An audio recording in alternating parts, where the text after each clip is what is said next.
Bismillahirrahmanirrahim. Assalamualaikum warahmatullahi wabarakatuh. Sahabat-sahabat tim Jak dirahmati Allah, alhamdulillah pada malam hari ini kami tim Jak Seneng sudah sampai di tempat, yaitu di makomnya Ki Buyut Sinar Panunggul. Ada apa dengan Ki Buyut Sinar Panunggul? Siapakah beliau? Dari manakah beliau?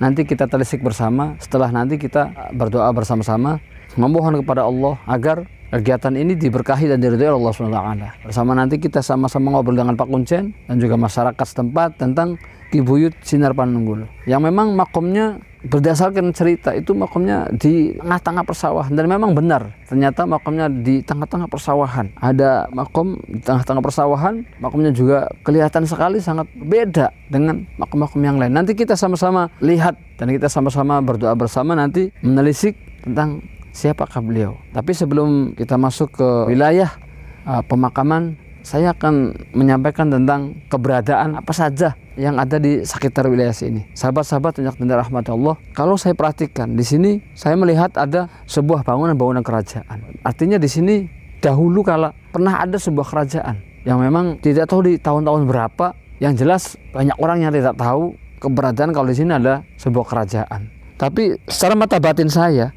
ada sebuah bangunan kerajaan.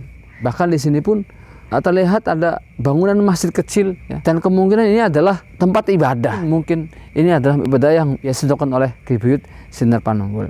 Ada sosok-sosok prajurit, ya. Ada sosok prajurit di depan sana yang selalu menjaga untuk kesterilan wilayah sini. Dan kalau saya lihat juga banyak lalu-lalang, ya, makhluk yang seperti kita wujudnya. Mungkin yang dikala itu ketika kegiatan-kegiatan kerajaan masih aktif, ya, masih sama-sama hidup, gitu.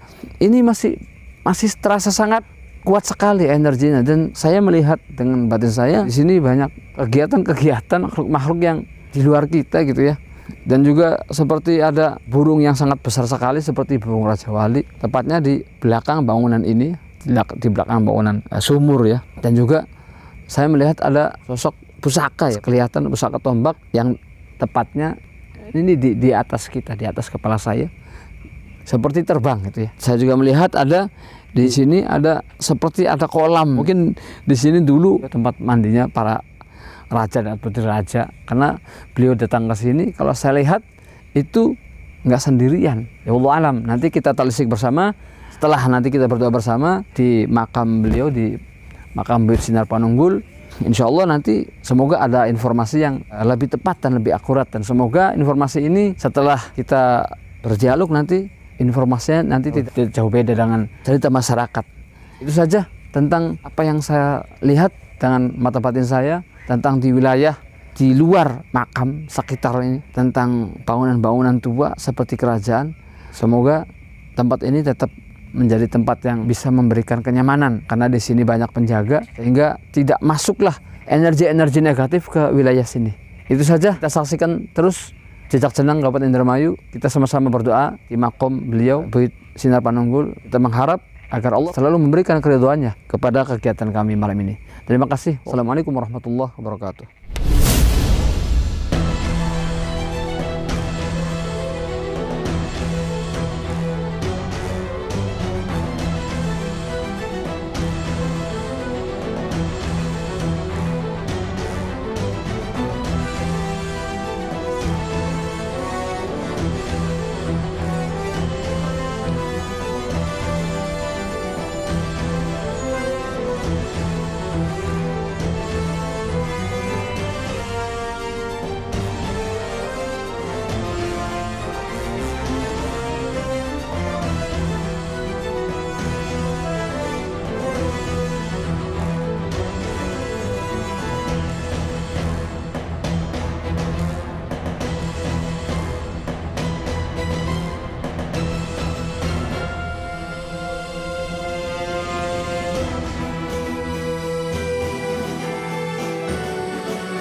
Assalamualaikum warahmatullahi wabarakatuh. Bismillah, alhamdulillah, salatu wassalamu ala rasulillah, la hawla wa la quwata illa billah, amma ba'd. Sahabat-sahabat tim Jejak Cenang dirahmati Allah, alhamdulillah, puji syukur kepada Allah SWT yang mana pada malam hari ini kami tim Jejak Cenang bisa bersilaturahmi di makom atau Kibuyut Sinar Panunggul yang tepatnya berada di Desa Plumbon, Blok Bojong, Kecamatan Indramayu, Kabupaten Indramayu. Alhamdulillah, kami juga pada kesempatan ini ditemani Bapak Kuncen, Bapak Warsono, dan juga sahabat saya, Kang Muja, juga Kang Andik. Alhamdulillah, semoga hasil daripada penelitian yang kami laksanakan setelah kami berdoa bersama sahabat-sahabat, bersama Pak Kuncen, semoga mendapatkan barokah, terutama kegiatan kami ini yang setiap kami keliling di makom-makom para Kibuyut, tak lain hanya mencari barokah, mencari ridho Allah. Karena bagaimanapun juga seorang anak itu harus mendoakan orang tuanya. Walaupun mereka para Kibuyut itu nggak membutuhkan doa dari kita, karena mereka adalah kebanyakan orang-orang yang soleh, yang dekat dengan Allah SWT, yang mestinya kitalah yang membutuhkan didoakan oleh beliau-beliau. Cuman agar beliau-beliau mendoakan kita, maka diawali dengan silaturahmi dan berdoa, memohon kepada Allah agar beliau-beliau ini ditempatkan di tempat yang mulia di sisi Allah SWT.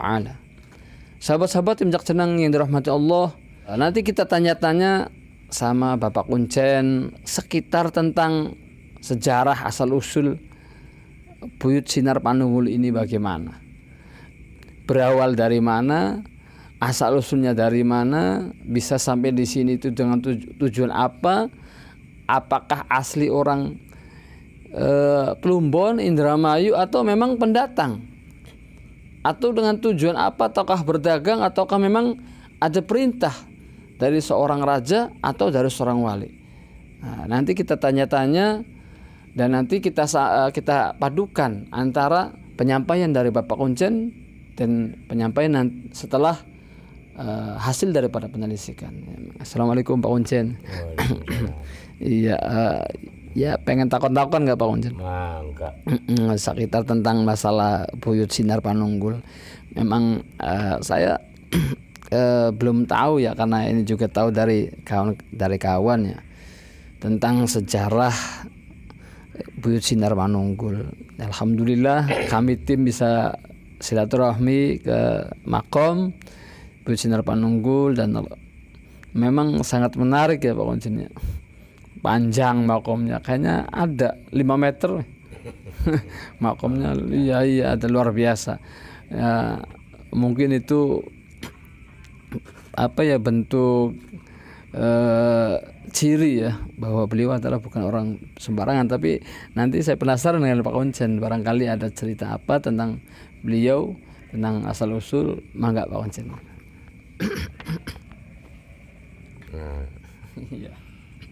Assalamualaikum warahmatullahi wabarakatuh. Waalaikumsalam warahmatullahi wabarakatuh.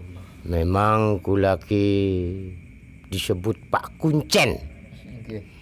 Sing artine ngurusi Buyut Sinar Panunggul, khususnya ning Plumbon Blok Bojong. Cuman ya maklum hari kula manyongan wong saniki ya beli ngerti lah judulnya ma priwe, asal usule ya priwe. Sing penting kula mengurusi Buyut. Karena statusnya kula mah di waktu ngurusi Buyut semenjak monene mah Danto durung dadi kuwu. Sekian Danto dadi kuwu, ya kula sing ngurusi buyut sementara. Mangkane sampean takon asal usule buyut, ya kula maya ora weruh. Iya. Kono ya wis semono bae jakake lah ngomong ya. Ini wis mangga. Iya.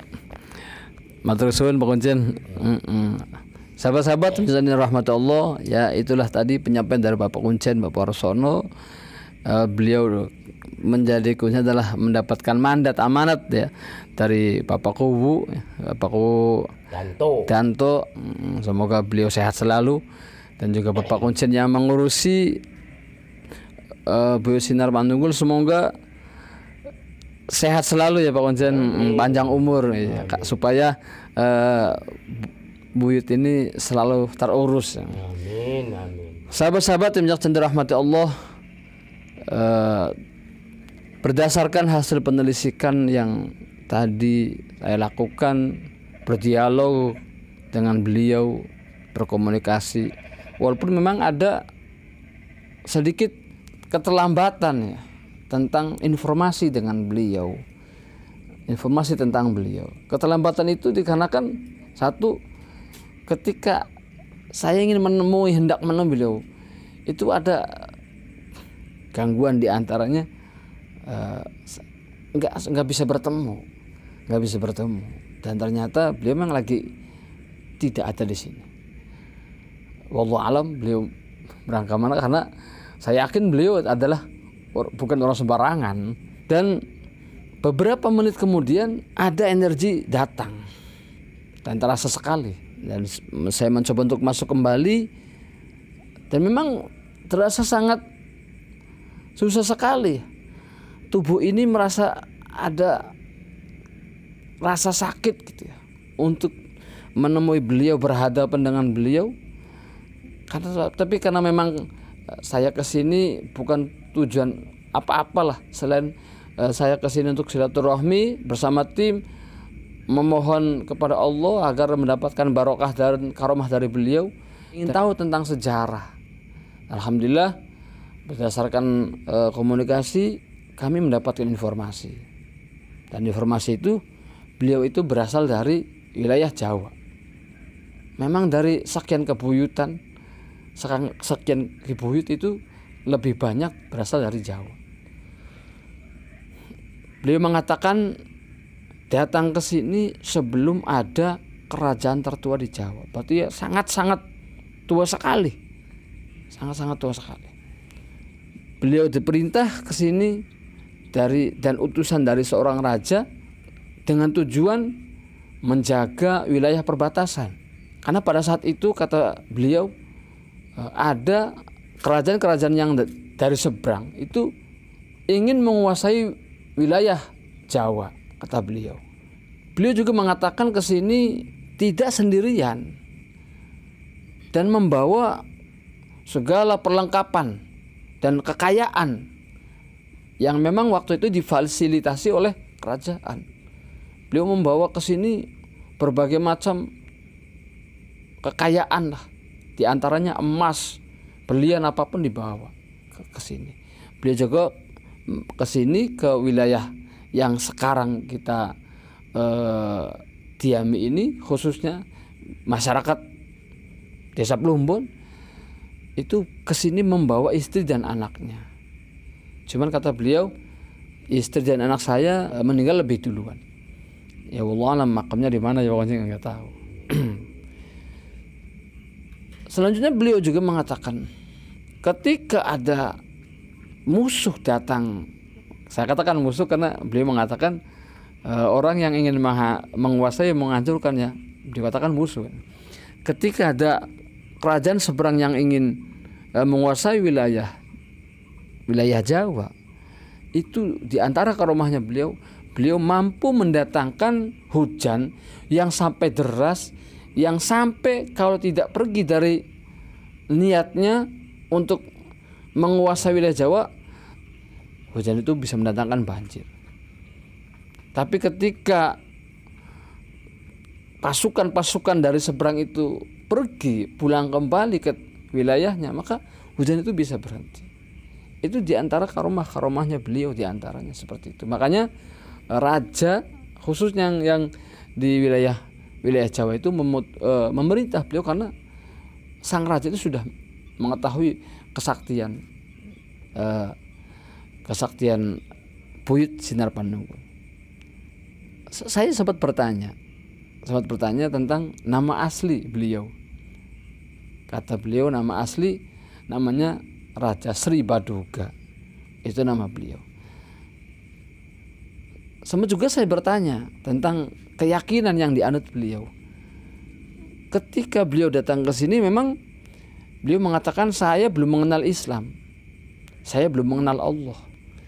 Cuman waktu sebelum berangkat ke wilayah perbatasan khususnya Indramayu, beliau sempat pernah dikenalkan oleh seorang wali katanya di wilayah sana, tapi beliau belum membuka untuk menerima tentang ajaran itu.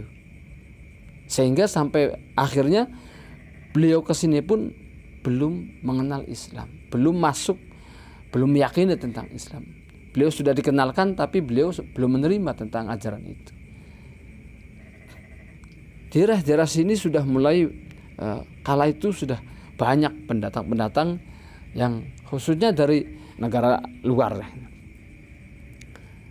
Beliau mengatakan beliau mengenal Islam berawal dari seorang pedagang yang konon kata beliau bukan orang Nusantara lah, bukan orang Indonesia, tapi orang yang berasal dari negara seberang.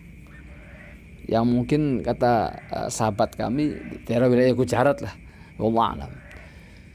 Saat itu beliau dirubah namanya menjadi Raja Soleh Muhammad. Ketika beliau sudah mengenal Islam, bersyahadat, lalu beliau mengganti namanya dengan nama Raja Soleh Muhammad. Dan dibikinlah di sini, di wilayah sini, di wilayah kerajaannya itu ada sebuah masjid kecil, di mana masjid itu untuk tempat untuk beliau bertafakur kepada Allah Subhanahu wa taala. Jadi sahabat-sahabat yang jeneng masyarakat khususnya wilayah Indramayu yang berziarah ke sini jangan ragu, karena beliau adalah orang yang sangat taat kepada Allah ketika beliau sudah mengenal Allah, sehingga sampai di akhir hayatnya beliau adalah orang yang taat kepada Allah, orang yang banyak membantu masyarakat, orang yang selalu menjaga dan melindungi masyarakat. Bahkan beliau pun mengatakan di antara karomah-karomah itu banyak orang-orang yang mencari keamanan di sini, berlindung di sini. Ketika kala itu beliau sudah berbentuk makom, dan banyak orang yang memang belum tahu ketika di sini ada makom. Yang orang katanya makom ini timbul sendiri, ya Pak Konjen ya, timbul sendiri batunya atau apanya? Iya, katanya itu seperti itu. Dan ya memang ceritanya seperti itu kata beliau. Memang ketika itu orang belum ada yang tahu bahwa di sini ada makom. Dan seketika orang-orang mengetahui, karena beliau juga mungkin dengan memunculkan wujud makomnya akan lebih banyak memberikan manfaat untuk orang-orang masyarakat sekitar. Sahabat-sahabat yang dirahmati Allah, pesan saya khususnya untuk tim Jejak Jannah dan masyarakat, mari kita sama-sama rawat, kita sama-sama jaga. Karena di sini ada orang yang berperan ketika semasa hidupnya, kata beliau, di sini adalah tempat yang sangat-sangat banyak sekali silumannya. Mungkin kalau di antara tidak ada beliau-beliau yang memberantas itu, ya mungkin kita juga nggak akan berada di sini seperti itu. Karena lebih banyak dihuni oleh siluman-siluman yang jahat. Sahabat-sahabat yang dirahmati Allah, mari kita jaga, mari kita sama-sama merawat, dengan di samping kita menghidupkan dengan perbanyak berdoa minta kepada Allah di sini. Artinya bukan memohon kepada beliau, tapi menjadikan wasilah agar beliau menyampaikan kepada Allah. Karena beliau hakikatnya nggak mati, tapi beliau masih hidup. Dan beliau juga mengamini doa kita, insya Allah akan menyampaikan doa kita, hajat kita kepada Allah SWT. Sahabat-sahabat yang dirahmati Allah, itulah sekilas tentang hasil penelitian pada malam hari ini. Alhamdulillah sedikit kita tahu tentang siapa beliau, dan ini adalah versi tim Jejak Senang. Adapun barangkali ada versi yang lain, ya kita sama-sama saling berbagi tahu saja. Barangkali ada versi lain yang memang berbeda dengan versi Jejak Senang, ya kita jadikan sebagai referensi untuk kita sama-sama mencari tahu dan mendapatkan pengetahuan. Itu saja dari kami. Terima kasih atas segala perhatian. Mohon maaf atas segala kekurangan. Jangan lupa subscribe, like, dan bagi ke kawan-kawan agar tim Jejak Senang selalu mencari dan menggali tentang sejarah para leluhur yang memang masyarakat sekitar ataupun orang-orang lain belum mengetahui tentang siapakah leluhur kita yang berada di wilayah kita. Tim Jejak Senang akan datang ke desa sahabat-sahabat semua, insya Allah bersama tim, semoga akan ada informasi tentang siapa leluhur kita. Sekali lagi terima kasih. Wallahul muwaffiq ila aqwamit thoriq. Assalamualaikum warahmatullahi wabarakatuh.